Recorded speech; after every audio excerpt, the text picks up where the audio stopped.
Welcome to our channel 100% knowledge with success.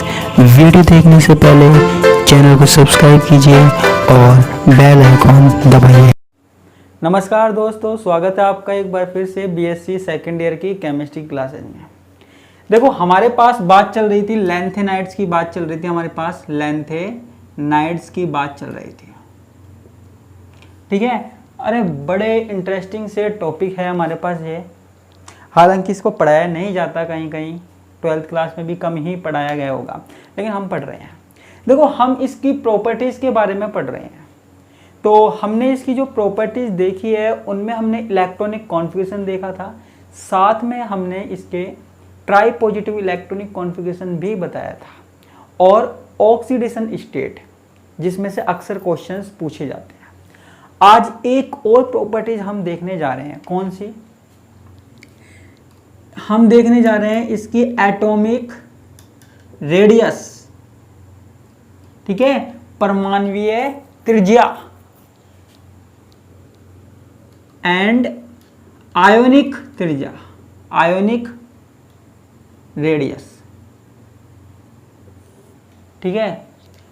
Radii भी बोलते हैं इसको, रेडियस भी बोलते हैं, एक ही बात है, तो कंफ्यूजन मत होना। परमाणुवीय त्रिज्या हिंदी में है ना, और आयनिक त्रिज्या। अब मैंने यहाँ आयनिक त्रिज्या की बात क्यों की, आयनिक त्रिज्या की बात क्यों की? देखो, सबसे पहली बात, जो हमारे पास लैंथेनाइड्स होते हैं, जो हमारे पास लैंथेनाइड्स होते हैं, बहुत अधिक क्रियाशील होते हैं, बहुत अधिक क्रियाशील तत्व है, क्रियाशील तत्व है, बहुत ज्यादा एक्टिव एलिमेंट है। अब आप कहेंगे कैसे? देखो, बहुत ज्यादा एक्टिव एलिमेंट है, इसलिए परमाणु की अवस्था में रहना नहीं चाहते, इसलिए ये क्या करते हैं, आसानी से इलेक्ट्रॉन त्याग देते हैं। लैंथेनाइड जो है बहुत ज्यादा क्रियाशील तत्व हैं, इसलिए आसानी से इलेक्ट्रॉन त्याग देते हैं, और इलेक्ट्रॉन त्याग कर क्या बनाते हैं? आयन, ठीक है। इसलिए इनकी परमाणु त्रिज्या का इतना ज्यादा महत्व नहीं है जितना आयनिक त्रिज्या का है, ठीक है, क्योंकि लैंथेनाइड्स आयंस के रूप में ज्यादा पाए जाते हैं बजाय परमाणुवीय त्रिज्या, परमाणुओं के रूप में, ठीक है। परमाणु त्रिज्या की बजाय आयन के रूप में ज्यादा पाए जाते हैं, इसलिए हमको परमाणुवीय त्रिज्या की जगह आयनिक त्रिज्या, आयोनिक रेडियस पे हमें ज्यादा फोकस करना है, ठीक है। किस पे फोकस करना है? आयनिक त्रिज्या पे ज्यादा फोकस करना है। क्लियर है? अब आप यहां पे ये देखिए, आपको क्या देखना है? आपको ये देखना है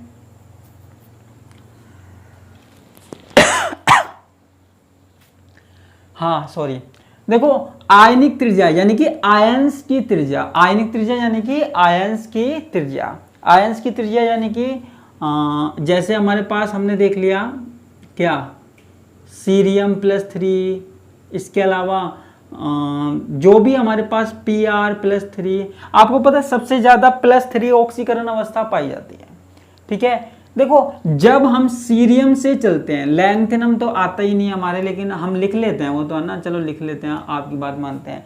जब हम लैंथेनियम से सीरियम और सीरियम से आगे हम जाते हैं, और लास्ट में कहाँ तक जाते हैं? ल्यूटीशियम तक जाते हैं, ठीक है। बीच के एलिमेंट नहीं लिख रहा, कोई जरूरत नहीं है।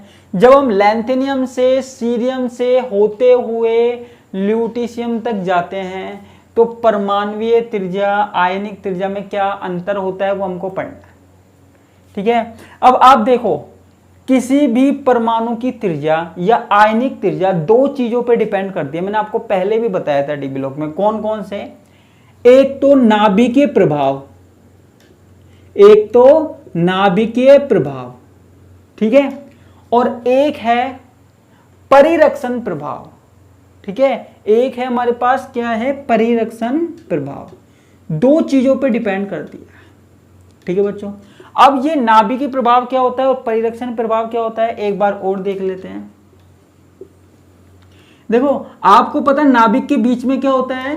इलेक्ट्रॉन हो, वो सॉरी, नाभिक, एक मिनट, जो परमाणु है उसके बीच में क्या होता है? नाभिक होता है, ठीक है। परमाणु है, परमाणु के बीच में नाभिक होता है, नाभिक के बीच में क्या होते हैं? प्रोटॉन्स होते हैं, प्रोटॉन्स होते हैं, ठीक है, जो कि क्या होते हैं?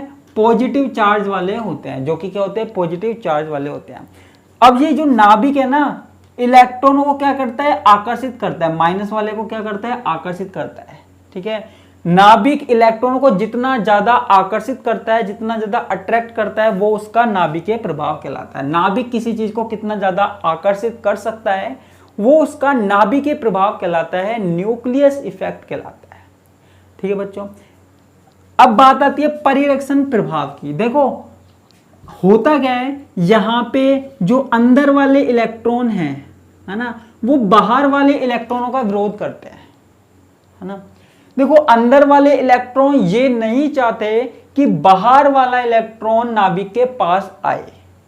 ठीक है, अंदर वाला इलेक्ट्रॉन कभी भी ये नहीं चाहेगा कि नाभिक किसी और इलेक्ट्रॉन की तरफ आकर्षित हो, उसको जलन होगी।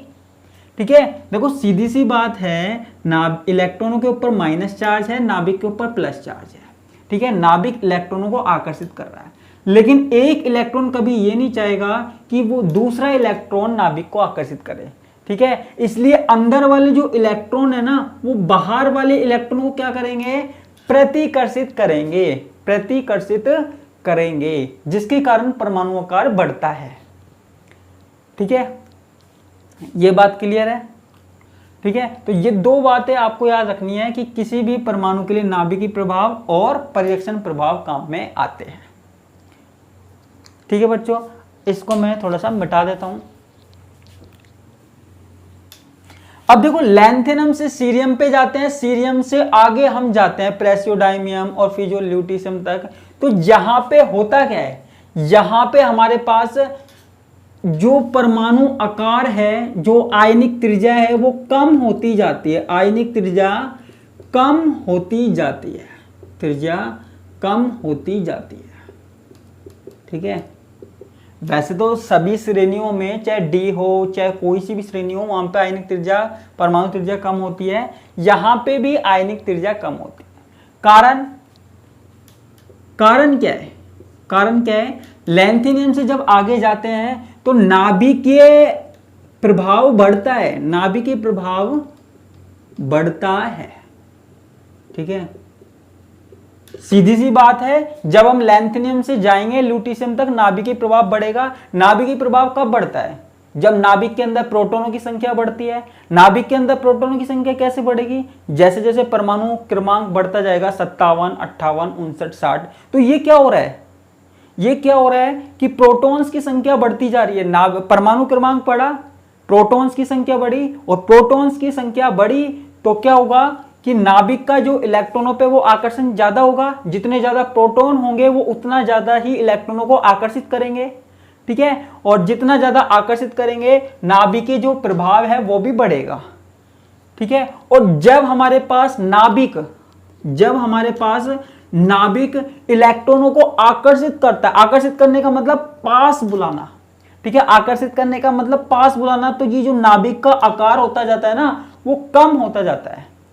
ठीक है, नाभिक का आकार क्या होता जाता है, कम होता जाता है, छोटा होता जाता है। इसलिए यहां से यहां जाने पर हमारे पास क्या होगा, आकार कम होगा। ठीक है, लेकिन एक बात और, नाभिकीय प्रभाव बढ़ता है, लेकिन जो परिरक्षण प्रभाव है ना, वो इतना नहीं बढ़ पाता। परिरक्षण प्रभाव नहीं बढ़ता है, परिरक्षण प्रभाव इतना नहीं बढ़ पाता है। ठीक है, परिरक्षण प्रभाव इतना नहीं बढ़ पाता है, इसलिए आयनिक त्रिज्या कम होती है। इसलिए आयनिक त्रिज्या क्या होती है, कम होती है। ठीक है, सिंपल सी बात आपको याद रखनी है। ठीक है बच्चों,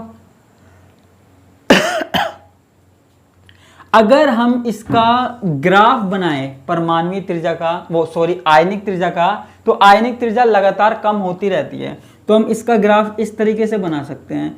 तो जैसे हमारे पास, हम सिर्फ देखो एक बात बता दूं मैं आपको कि यहां पे मैं सिर्फ +3 के लिए बना रहा हूं, +3 के लिए बना रहा हूं। ठीक है, तो सीरियम +3, Pr+3, Nd+3, Pm+3। तो ये लगातार क्या होता है, कमी आती जाती है।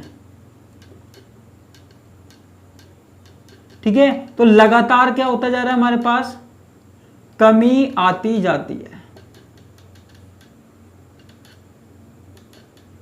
ठीक है, और भी हमारे पास है ना, लेकिन यहां पे लाइन बची नहीं है, तो मैं सीधा ही लास्ट में Lu+3 लिख देता हूं, इसके बीच का आप लिख लेना। ठीक है, तो लगातार कमी होती जाती है। मैं सिर्फ +3 की बात कर रहा हूं, +2 +4 ऑक्सीकरण अवस्था वाले की बात नहीं कर रहा। ठीक है, यहां सिर्फ +3 की। तो देखो यहां पे आयंस के आकार में कमी हो रही है, आयंस की त्रिज्या में, रेडियस में कमी हो रही है। रीजन क्या है कि नाभिक का आकर्षण बढ़ रहा है और जो परिरक्षण प्रभाव है वो इतना नहीं बढ़ पाता है। ठीक है, तो आयन के आकार में लगातार क्या होती जाती है, कमी होती जाती है। ठीक है, अब ये जो आयनों के आकार में कमी हो रही है ना, आयनों के आकार में लगातार होने वाली कमी को, आयनों के आकार में लगातार होने वाली कमी को, लगातार होने वाली कमी को एक हमने नाम दे दिया, क्या, लैंथेनाइड संकुचन, लैंथेनाइड कॉन्ट्रैक्शन, लैंथेनाइड संकुचन। ठीक है, आयनों में जो डिक्रीज हो रहा है, रेडियस डिक्रीज हो रही है, उसको हम बोल रहे हैं लैंथेनाइड कॉन्ट्रैक्शन। ठीक है, लैंथेनाइड संकुचन हम बोल रहे हैं। देखो ये लैंथेनाइड संकुचन आपके आने वाला है, एग्जाम में पूछा जाएगा, मैं अलग से भी पढ़ाऊंगा। ध्यान रखना, ये बहुत ज्यादा मोस्ट इंपोर्टेंट टॉपिक है लैंथेनाइड संकुचन, इसलिए इसको जरा सा भी स्किप नहीं करना है, इस यूनिट को स्किप नहीं करना है। ठीक है, क्योंकि इसमें दूसरा वाला पार्ट एक्टिनाइड का है, उसमें थोड़ा सा अजीब सा है, उसमें मैं थोड़ा सा कम पढ़ाऊंगा, इसलिए लैंथेनाइड वाला भाग तो आपको पूरा पढ़ना है। ठीक है, बड़ा शानदार सा टॉपिक है, बड़े मजा आने वाला है इसमें यूनिट में। ठीक है, अगर आप मजे लोगे तो मजे आएंगे, नहीं लोगे तो नहीं आएंगे। ठीक है, तो आपको ध्यान से देखना है बस। अभी ये पूरी नहीं हुई क्लास, अभी चल रही है हमारी, अभी हम और भी चीजें बताएंगे। तो इसको हमने क्या बोल दिया, लैंथेनाइड संकुचन बोल दिया। ठीक है, तो ये किसकी बात हो गई, आयनिक त्रिज्या की। किसकी बात हो गई बच्चों, आयनिक त्रिज्या की हो गई। अब देखो हमने बात की थी आयनिक त्रिज्या की, लेकिन हमको बात करनी है परमाणुीय त्रिज्या की भी बात करनी है, परमाणुीय त्रिज्या की।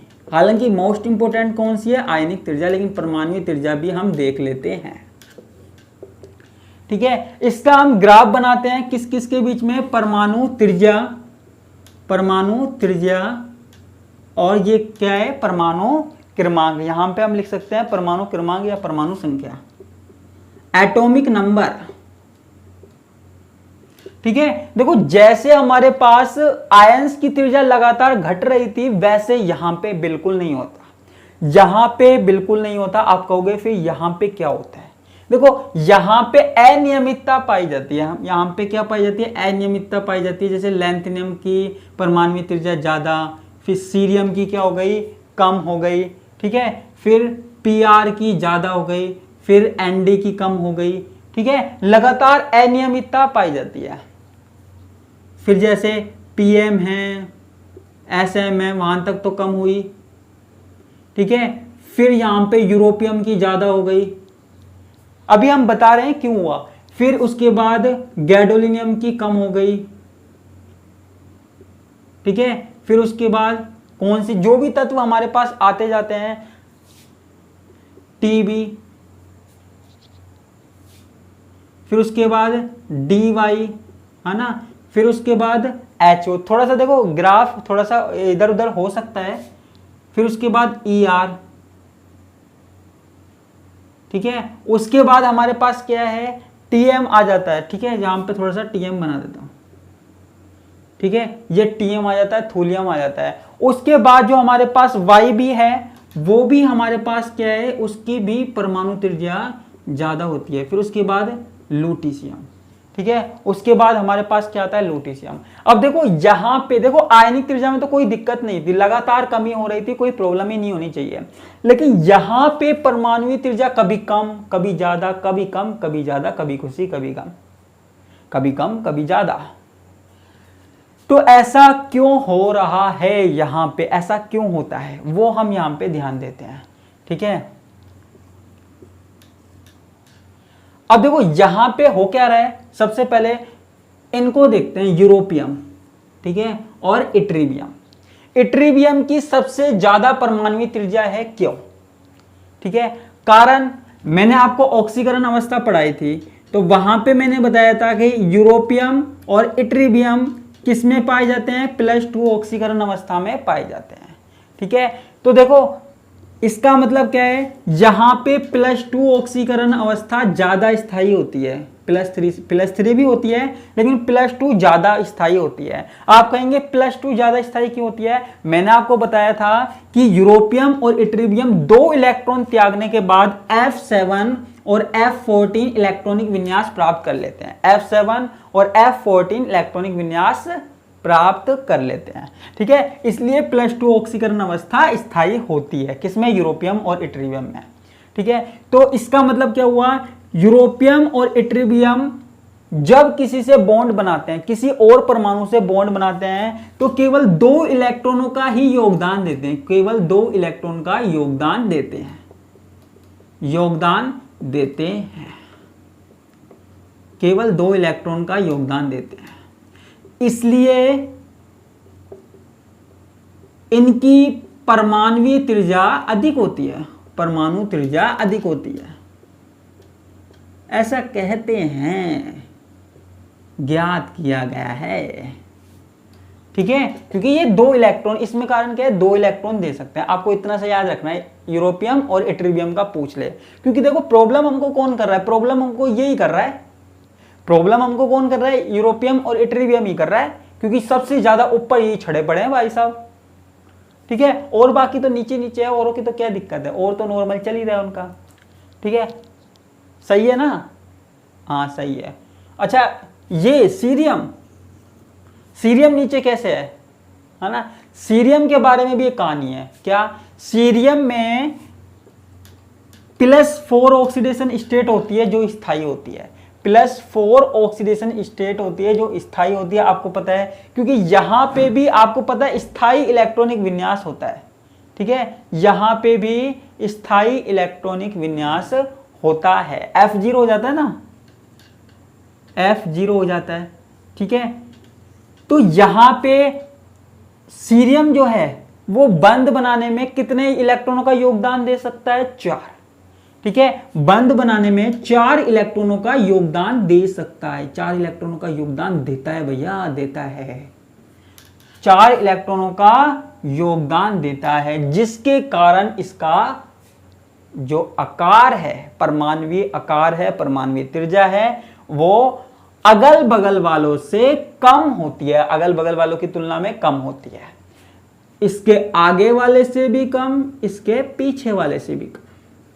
ठीक है, बाकियों में तो लगभग +3 ही सबसे ज्यादा होती है। बस यहां पे ही क्या होता है, यहां अंतर सीरियम में, यूरोपियम में और इट्रीबियम में, इतनी सी बात याद रखनी है। ठीक है, ये +2 इलेक्ट्रॉन आराम से त्याग देते हैं, और जो सीरियम है वो +4 इलेक्ट्रॉनों का त्याग करते हैं। ठीक है, और बाकी के जो लैंथेनाइड्स दिख रहे हैं वो +3 अवस्था में ज्यादा पाए जाते हैं। ठीक है, तो उम्मीद करता हूं ये आपको आयनिक रेडियस और समझ में आ गई होगी। एग्जाम में पूछ लिया जाता है लैंथेनाइड कॉन्ट्रैक्शन, जो मैंने आपको बताया, लैंथेनाइड संकुचन जो आपको बताया, वो इस यूनिट का सबसे मोस्ट इंपोर्टेंट टॉपिक है, गारंटी ले रहा हूं, इसमें से क्वेश्चन आएंगे आपके। ठीक है, तो इसलिए इस वाले टॉपिक को बिल्कुल भी स्किप नहीं करना है। ठीक है, इसको पूरा डिटेल में और पढ़ेंगे, लैंथेनाइड संकुचन के बारे में हम और पढ़ेंगे, लेकिन वो पढ़ेंगे कल की क्लास में। आज की क्लास में बस इतना ही, इसी के साथ मैं आपसे विदा लेता हूँ। धन्यवाद, नमस्कार, टाटा, बाय बाय।